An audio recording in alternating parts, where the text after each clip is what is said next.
Tonight on NAIT NewsWatch. We take a look at the effects of video game addiction. I was at home living with my parents in their basement playing video games up to 16 hours a day.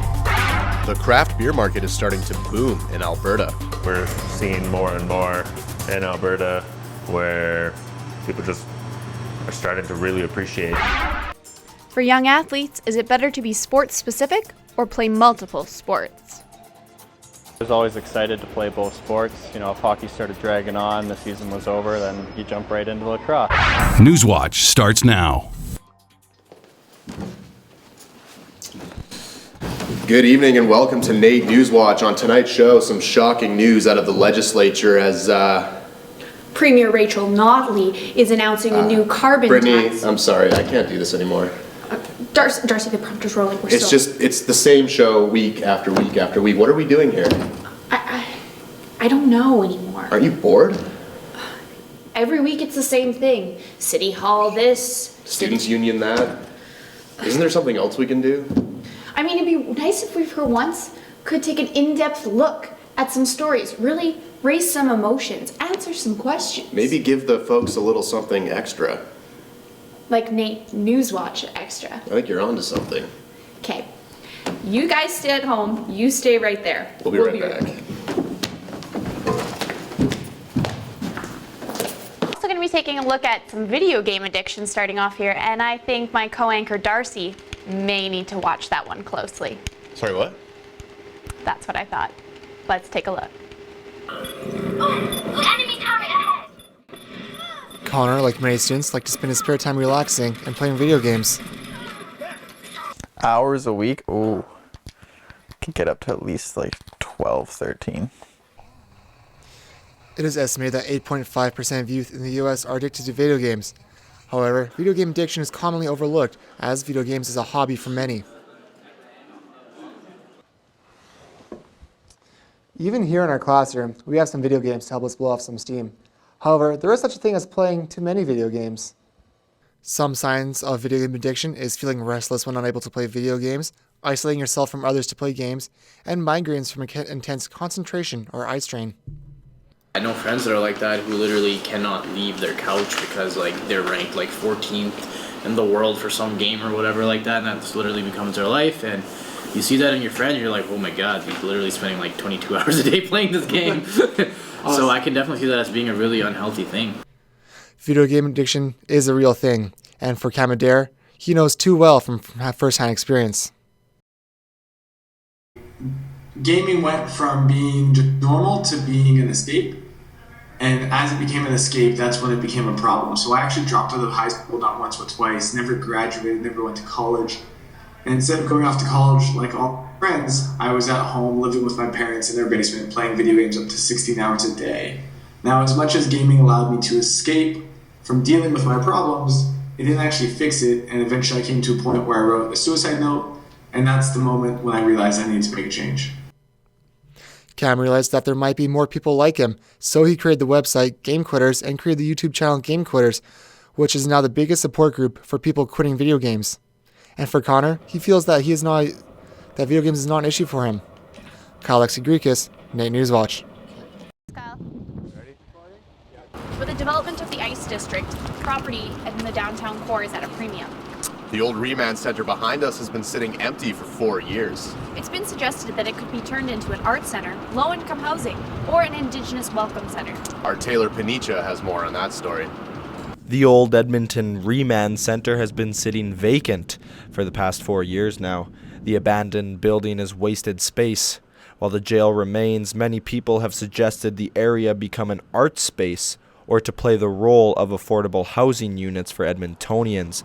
One of the newest ideas for the old Remand Center is to see it transformed into an Indigenous welcome center that offers many services to those seeking its support.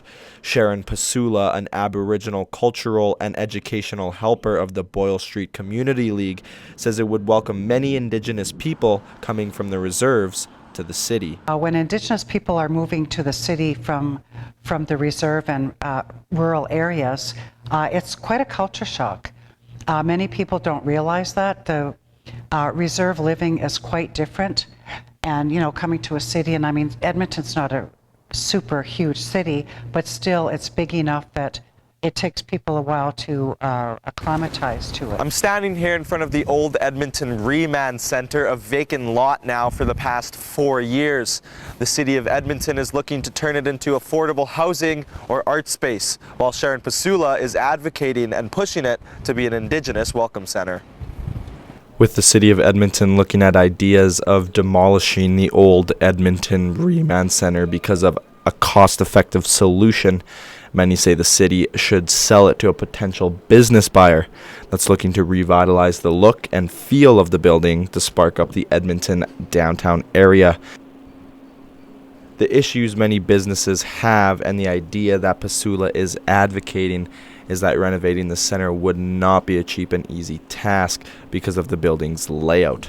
Many suggest that the best idea is residential development for the building's area, while many also say to keep the building up and turn it into something that the people want to go to. The city wishes to have more ideas brought to their attentions and are still working on solving the problem of what to do with the old Edmonton Remand Center. If formed into a welcome center, the center could be used for cultural teachings, harm reduction services, and housing to support people. Taylor Panicha, NAIT NewsWatch. You guys ready? Okay, Austin, start your movement. Count 3, 2, 1. You know, I actually really enjoy grocery shopping. Really? There's so many options. I find it confusing. Really, I love having so many choices. Our next feature is going to show you how to decipher those choices when you're at the grocery store. Janelle Dima is a mother with 2 young children. She believes in healthy eating and understanding what ingredients are in the food she feeds her family. So basically everyday eating with these guys, it's like breakfast, lunch, dinner, snacks in between. Everyday eating, I guess, I plan out what we're gonna eat the week before, and then I go get groceries. I try and pick leaner cuts of meat, so like we eat a lot of ground turkey and ground chicken. We eat lots of fish and extra lean ground beef. Janelle is concerned with what she feeds her family. She advocates for fruits, vegetables, and lots of whole grains. But when you go to the grocery store, there are so many options, especially when it comes to companies' marketing products. Which one is really best for you?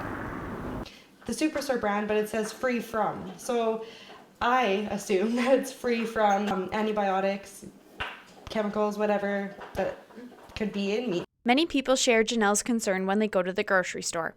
They want to know what is in the food they are eating. What does antibiotic-free meat really mean? Heather Bruce, an associate professor in carcass and meat science at the University of Alberta, describes what antibiotic-free meat means. Well, antibiotic-free meat is often marketed as such because the animals have not received any antibiotics throughout their life. Concerns from consumers regarding the application of antibiotics to animals that are going to be entering the human food chain, the occurrence of residues. And so many people are concerned that there will be residues in the meat. And with the use of appropriate withdrawal times from the medication, that is not an issue. The only meats or organs that are going to be affected by any antibiotic use would be organs like the liver or the kidney. Ron Sperber, a Canadian beef producer, runs 120 Charolais Red Angus cross cows on his farm. He sells his steers every fall, many of which end up on our family's dinner tables. He spoke about using antibiotics to treat a variety of illnesses within his herd. He receives instruction from his local veterinarian regarding proper care and withdrawal periods from the antibiotics administered. Janelle encourages other parents to read food labels and understand where their food comes from. I just kind of look online. Antibiotic-free raised animals and animals that have been given antibiotics throughout their lifespan show no difference in the quality of meat. Yet, when you go to the grocery store, the marketing perception is different. Brittany Matiga, NAIT NewsWatch. Coming up next on NAIT NewsWatch Extra, we take a look at the budding marijuana industry. Basically taking the entire industry as it's ever evolving and very popular right now. So we saw that and the need for it and decided to roll with it.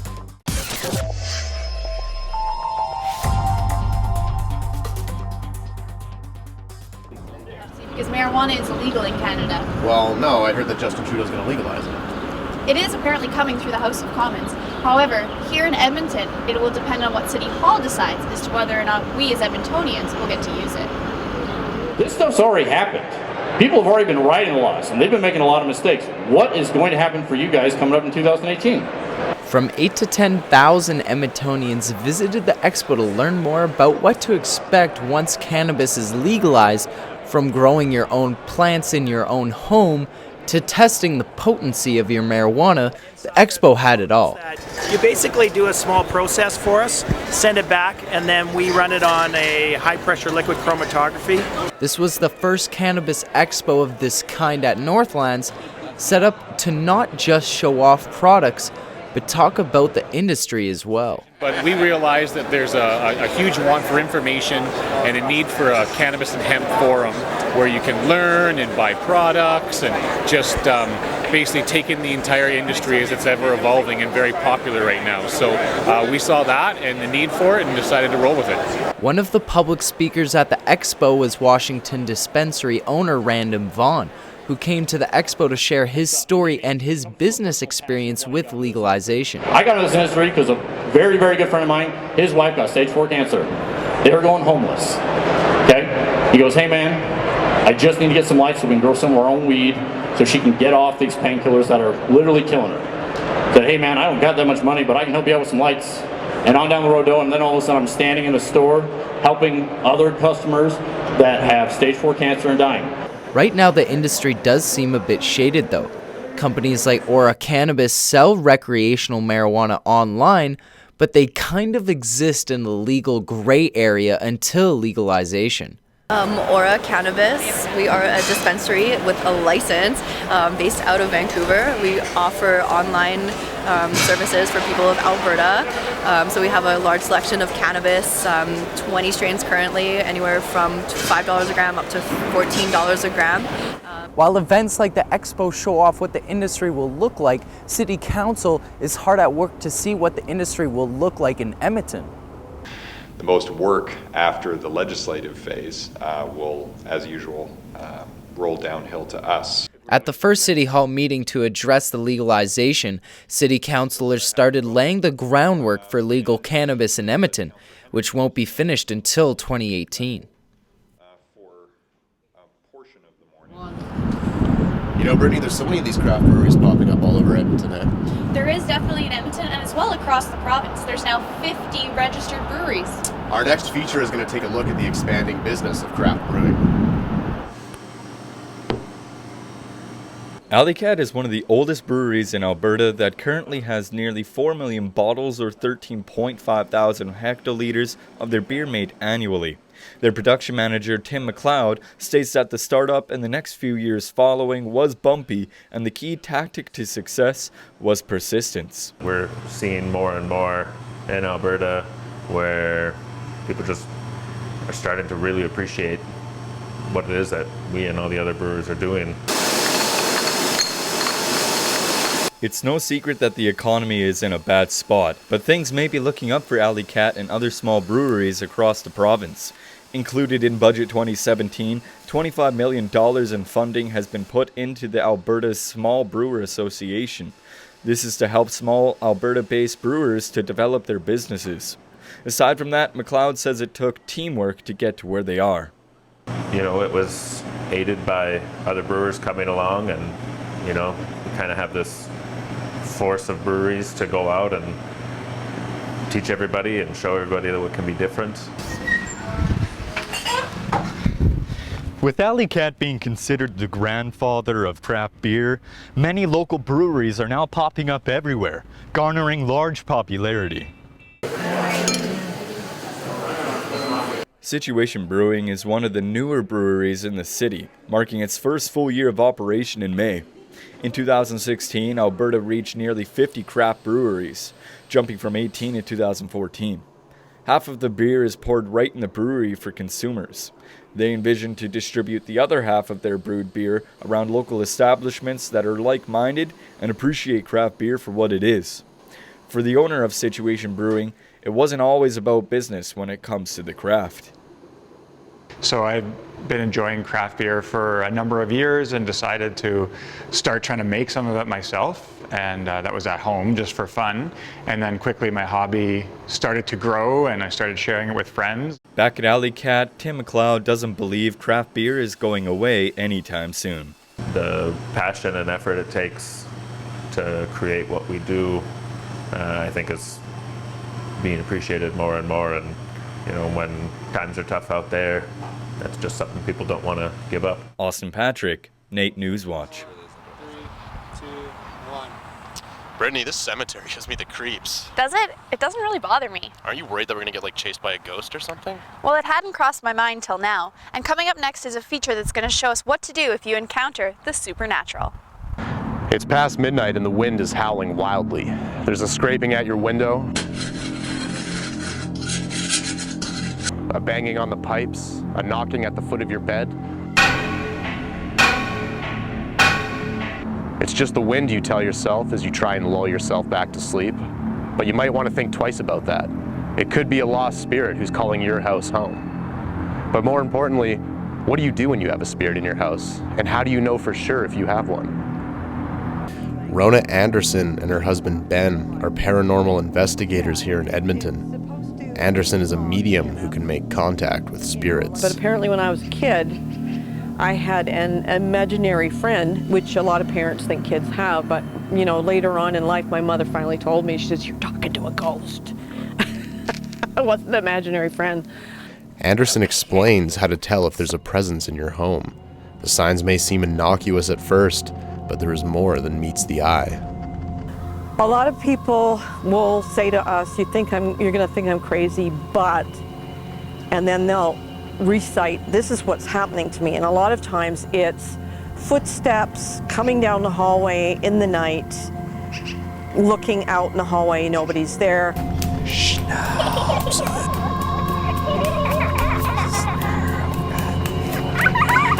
Hearing their name called, nobody else is in the house but them, having things gone missing in a place that they've left them, and then going to another room and it's sitting on a desk or a bed or somewhere they never would have put it.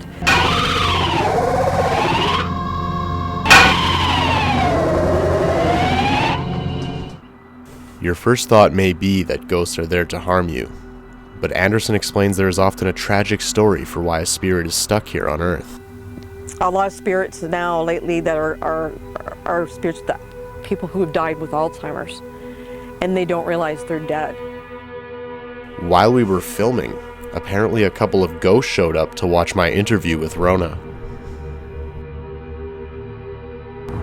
So the next time something strange happens in your home, you may want to think twice before you call an exorcist or the Ghostbusters. It might just be a wayward soul trying to find his way back home. For NAIT NewsWatch Extra, I'm Darcy Ropchan. Coming up after the break, we're going to take a look at how you can build your own video game. There are a variety of free video game engines that you can use now. Watch jackets provided by SmealGM, Whitecourt, and Elite Sportswear. Hair services provided by Rock Salon and Spa. Music provided by Martin Mayer Productions. Brittany, have you ever thought about trying to make a video game like this before? It's actually simpler than you might think. I don't know, I'm not very computer savvy. Even you could do it, Brittany. Do you have to understand computer coding? Like a little bit, but it's actually fairly simple to learn if you have the patience. That's really interesting. And our next feature is actually going to show us how you can build your own game. Bingo. It's obvious to even the casual fan that video games are rivaling movies and television in terms of story depth and visual spectacularness. Although the quality of art and animation can be staggering, almost anyone has the capacity to get involved. Ryan Bromsgrove is a game enthusiast and hobbyist programmer who decided to take the plunge into the world of video game development by creating a mobile game with a group of friends. I've been programming off and on for a few years, and I've been doing a lot of writing and various other things, and I've been talking to a couple friends about it. And we kind of realized that we all had a bunch of skills that we could pull together, and making a video game was something we could actually do. The game is called Catlandia, It's a mobile game where users play as a backyard cat on a quest to save the kingdom.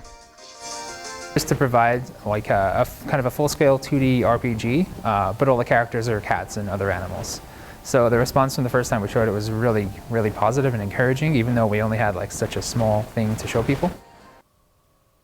Creating a video game may seem daunting to some, but Ryan explains there's never been a better time to be an amateur programmer. Well, so our team has no money, and we're doing it all in our spare time. The reason why this is viable now, even for like a solo person doing it, is because there are a variety of free video game engines that you can use now. Despite the massive popularity of video games of all kinds, local freelance game developer Logan Foster explains that there is still a lot of work to be done for video games to be taken seriously as a viable industry in Alberta. Flip side, unlike other traditional forms of media that is in Alberta, which get a fairly significant tax grant program through the government of Alberta, as well as efforts federally as well through telefilm and so forth, you don't have those opportunities open for funding for to help push the work a little higher. In the past 20 years in Quebec, that their industry has gone from a simple, minuscule one to being something that's worth over $4 billion, if not higher. You're seeing people, there's game companies out there that are employing over 16,000 people just in Quebec alone. For NAIT NewsWatch Extra, I'm Darcy Ropchan. Kids join sports to have fun. To make new friends. And to be active. And to hopefully become great athletes. But how much of one sport is too much? Our next feature is going to take a look at the benefits of being a multi-sport athlete versus single-sport athlete. Kobe Jackson is your average 5-year-old, and like most 5-year-olds, he loves to play. But play to Kobe means sports. He plays everything, baseball, soccer, tennis, loves it all, and comes by it naturally. I wanted to start him because he loved it. That's all we did, basically, in our little bungalow at home, was play floor hockey upstairs, and it was like an all-day thing. So he was excited to be in it. It wasn't us pushing by any means. Mom Kirsten also plays a number of sports and played Division I hockey in Minnesota. Growing up, she never had to choose and hoped Kobe won't have to either. Making a well-rounded athlete is far more important than being sport-specific. Jarrett Toll is living proof. While playing in the WHL, he also continued his career as a professional lacrosse player, making him not only a better athlete, but kept his love and passion for the games alive. In my mind, I was always excited to play both sports. You know, if hockey started dragging on, the season was over, then you jump right into lacrosse. So that kind of repeated itself, and I never really got tired of either. Kirsten and Jarrett aren't the only ones seeing the benefits of multi-sport play. This mentality has opened the eyes of many, including coaches, professionals, and NHL greats. Yeah, I'm not a big believer in spring hockey. I'm not a big believer in summer hockey. There's a lot of players that lose passion as they get older playing. If they've played hockey their whole life and haven't had an opportunity to play, other sports. The more knowledge you have and the better athleticism that you have, to me, the better player that you are. With spring and summer leagues becoming so popular, athletes that change jerseys with the seasons have become more of a rarity than ever before. What I've seen is not just physically but mentally, when they go play lacrosse or go play soccer, they learn a whole bunch of other skills that actually help them be a better hockey player, and more importantly, they don't get burnt out. I think it's good to be excited about ball in the summer and be excited about hanging up your cleats and taking out your skates in the winter, and hanging up your skates and taking out your basketball shoes or whatever it may be. The difference between a real true athlete and an athlete is significantly different. Any player that plays sports, you call him an athlete. Well, any kind of sport, well, he's an athlete. But the ones that play multiple sports are true athletes. They're superior athletes. Looking around, I noticed that graffiti really is an art form, and the skate park is a wonderful place to showcase it. It definitely is. The artists are so talented with what they can do with just a spray can. And speaking of skateboarding, a skateboarding company out of Leduc has been making videos for a number of years. They're really starting to take off. 1, 2, 3, come on, we got G. DJ Cool and Duck get fresh. God bless our troops. God bless America. And gentlemen, start your Woodard Skate Shop, Rumors Skate and Snow, has been capturing footage of the Duke and Edmonton best skateboarders. We met with one of their newest team riders, Gage Gifford, who got injured during the filming of the shop's first team video. I'm Gage Gifford, and I ride for Rumors Skate and Snow. I had a full part in the Rumor video until I hurt my knee, tore my ACL. It was fun, except for when you blow your knee. It sucks. Oh yeah. That's my first full part for a full-length video. And then after that, I just did a bunch of artwork for the video, which you can see in the credits and stuff. I did just illustrations of all the main guys.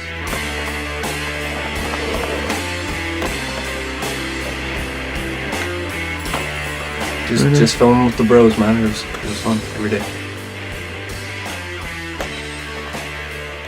Healing up, get my knee back to 100%, then filming for the next video, which will come out in like 2 years. Gage is expected to make a full recovery this fall and will get back to what he loves most as quickly as possible.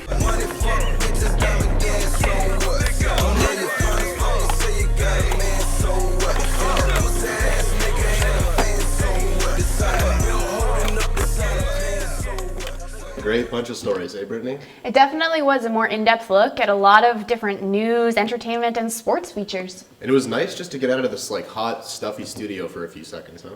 Oh, that was great. I love being outdoors. Anyway, that's it for our show, and that's it for our semester. Have a good night, everybody. Thanks for joining us.